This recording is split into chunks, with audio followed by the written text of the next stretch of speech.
Nós viemos aí nas últimas semanas, né, meses, viemos um período ali muito forte de celebrações, lembrando, né, Cristo, Filho de Deus, né, Filho. Passamos pelo Pentecostes, domingo passado, lembrando o Espírito Santo. E hoje nós chegamos naquela data que celebra a doutrina que nos separa dos nossos outros irmãos abraâmicos, né? Das três grandes religiões que se reportam a Abraão, de alguma forma. São os judeus, os cristãos e os muçulmanos.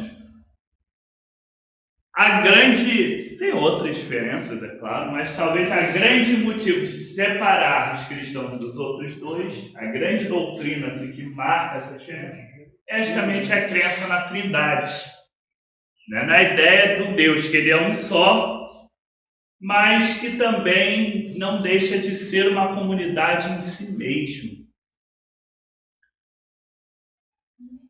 Esse domingo da Trindade, eu acho que ele tem um fator muito interessante. As leituras são curtíssimas. A nossa própria oração também já dá um indicativo. E talvez seja o grande lance que a gente não consegue compreender plenamente. Não tem muito a se falar sobre a Trindade, porque para nós conseguirmos falar tão profundamente de Deus, né, entendendo os mínimos detalhes dele, nós teríamos que ter a mente de Deus. Né? Deus não é um ratinho que a gente coloca no laboratório para estudar ele. Então, quando a gente para diante do mistério da Trindade, nós vemos que não é à toa que ao longo da história do próprio cristianismo essa doutrina foi muito complexa. Muitas pessoas tentaram criar diversas explicações para como isso acontece, diversas formas de entendimento, né? Alguns, como os chamados modalistas, acreditavam que uma hora Deus é o Pai, outra hora quando ele vai fazer uma outra atuação ele é Filho, mas aí quando é outra coisa que ele vai fazer é o Espírito Santo, ou a grande maioria entendia que não, é os três ao mesmo tempo, e aí, enfim, se a gente ficar aqui citando um monte de doutrinas que surgiram sobre isso, disputas teológicas ao longo desses últimos milênios, a gente vai ficar aqui até amanhã. Né? Tem formas de entendimento para todos os gostos. Mas eu entendo que talvez o grande problema seja isso. Às vezes a gente quer tentar entender algumas coisas que a gente não tem como. Né? Umas coisas que a gente pode simplesmente entender que são a palavra, né, Santíssima Trindade não aparece nas Escrituras, embora em vários momentos se dê indicativos disso. Seja para nós cristãos, quando olhamos lá no Antigo Testamento algumas pequenas coisinhas, a gente entende e interpreta, né, como já sendo uns indícios sobre isso, né? Pensando lá no início, lá no Gênesis, né, quando a fala de Deus está de uma forma bem curiosa, que ela está no plural, né? Façamos o homem a nossa imagem e semelhança, né? Algumas coisinhas assim, e no Novo Testamento a gente vê claramente falando do Espírito Santo, você vê claramente falando Jesus falando que ele e o Pai são um, né? Mas não aparece. Esse nome, assim como muitas coisas, serve para a gente tentar explicar e tentar entender uma realidade. Mas a gente tem que sempre ter um velho cuidado em relação a não confundir o que a gente consegue entender da realidade com a profundidade da realidade. Sempre gosto de lembrar, tem um ditado que diz que a gente não deve confundir o dedo que aponta para a lua com a lua. Coisas diferentes. Você precisa do dedo apontado para entender o que está falando. Mas não pode confundir as duas coisas. Porém, isso não quer dizer que desse mistério da Trindade a gente não possa tirar nada. Só nisso a gente já tira uma coisa que a gente consegue compreender. Mas além disso, tem alguns outros indicativos que a gente pode tirar, né, do entendimento sobre a Trindade.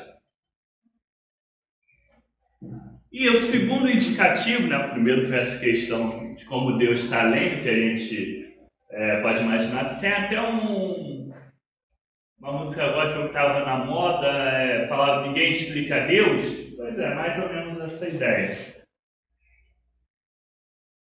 A segunda coisa é justamente o Deus que é comunidade em si mesmo.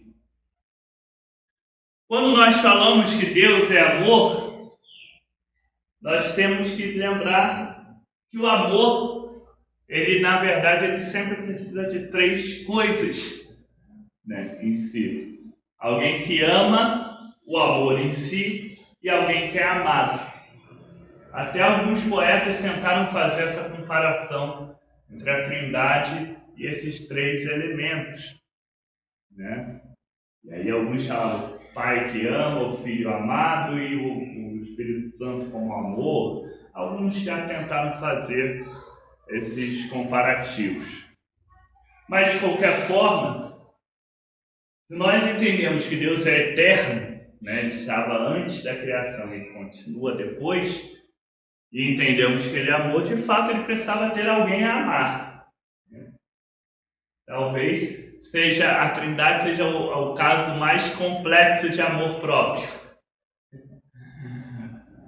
Essa é o grande ponto que a gente deve lembrar. O próprio Deus, Ele não é um Deus solitário, um Deus que vive isolado em si só. Mesmo quando ele está em si só, ele está em comunidade. E aí, se nós lemos lá nas Escrituras que nós somos criados à imagem e semelhança dele, isso nos faz lembrar por que nós somos tão interdependentes uns dos outros. Porque nós, como seres humanos, dependemos tanto uns dos outros. Nenhum de nós consegue viver completamente isolado. É da nossa natureza o buscar o outro, viver com o outro, o amor com o outro. Essa natureza que nós aprendemos, né, que nós trazemos da criação, nós aprendemos na própria Trindade, na própria doutrina da Trindade, já faz parte de Deus, é essencial para a nossa vivência. Porque, na verdade, aquilo que Jesus vai falar como mandamento, aí a gente começa a entender que os mandamentos de Deus não são simplesmente regras aleatórias de um Deus vaidoso, mas são, na verdade, as orientações, o manual de instruções para o bom funcionamento da criação. Quando se a gente segue o manual de instruções de alguma máquina qualquer, do celular, qualquer coisa, e seguir corretinho, a ideia é que vai funcionar tudo bem. Tá usando da forma certa, vai estar funcionando tudo bem. E aí, se a gente fala que a gente já tem essa natureza comunitária, essa natureza de buscar o próximo, e vem Jesus reforçando aquilo e dando ênfase de que o mandamento, do amar ao próximo, de amar a cada um como ele amou, nós começamos a entender que, na verdade, simplesmente Jesus estava assim, eu acho que todo mundo tem que começar a amar o próximo. Então, vamos lá, galera. Na verdade, é principalmente o bom funcionamento da coisa. Aquilo que a gente chama de plano de Deus, na verdade, é esse grande manualzinho de instruções, em que se as coisas são feitas de acordo com ela, tudo flui bem, né? Numa sociedade em que é guiada por isso, por esse amor, por essa preocupação comunitária, essa preocupação uns com os outros, as coisas vão fluir bem. Porque tudo foi projetado para isso. Mas, normalmente, o que a gente vê é o contrário. E aí as coisas vão desandando, né? Porque não foi o projeto original. Infelizmente, a humanidade tem algumas atitudes esquisitas, né? Se a gente fosse pensar na nossa forma de agir, muitas vezes, como humanidade, né, ainda fazendo o comparativo do manual de instruções, é a pessoa que pega um carro e quer fazer ele andar com água, né, ao invés de gasolina. É essa a ideia, quer fazer a coisa andar com o que não é feito para isso. Por isso a gente vê algumas situações que desandam, né?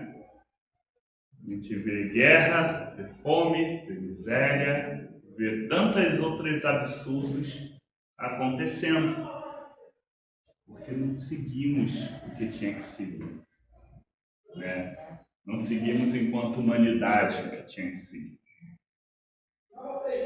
Mas hoje, dia da Santíssima Trindade, dia que nós nos lembramos desse Deus, comunidade de um só, comunidade em si próprio, esse Deus que é 3 e a 1, nós somos chamados a refletir sobre as maravilhas de Deus, sobre como Ele é incompreensível para nós, e o Salmo foi muito forte nisso, né? Lembra que no Salmo tem um versículo muito forte que fala que faz brotar da boca dos bebês, né, força. Ou seja, tudo aquilo contrário ao que a gente espera, né? Tudo aquilo diferente que a gente espera. Ele faz brotar força de onde a gente tem fraqueza. Ele faz brotar, mas que ainda assim, o que é o homem, que é o ser mortal, para que ele olhe para nós, para que ele se importe para nós? Ele é o ser amado. Nós somos os seres amados por Deus, criados por Deus, do qual Ele se preocupa, o qual Ele ama verdadeiramente, a ponto de ter feito, né, tudo que nós vimos ao longo desses dias que Jesus fez. E aí, quando nós olhamos isso, também meditamos sobre como, além de Deus nos amar, de Deus ser além do que nós compreendemos, de Deus nos amar tão profundamente, como nós somos chamados, criados à imagem e semelhança dele, a viver plenamente essa vida de comunidade, viver como ele nos ensinou, como ele nos orienta, né? Porque quem sai no prejuízo quando a gente desanda, somos nós mesmos. E a gente vê muito como as coisas fluem mal, né, por isso. Então, que possamos sair hoje tendo bem firmes em nossas mentes e nossos corações essas 3 coisas. E saindo fortalecidos pelo amor de Deus, prontos para o amor ao nosso próximo. Que Deus nos abençoe. Amém.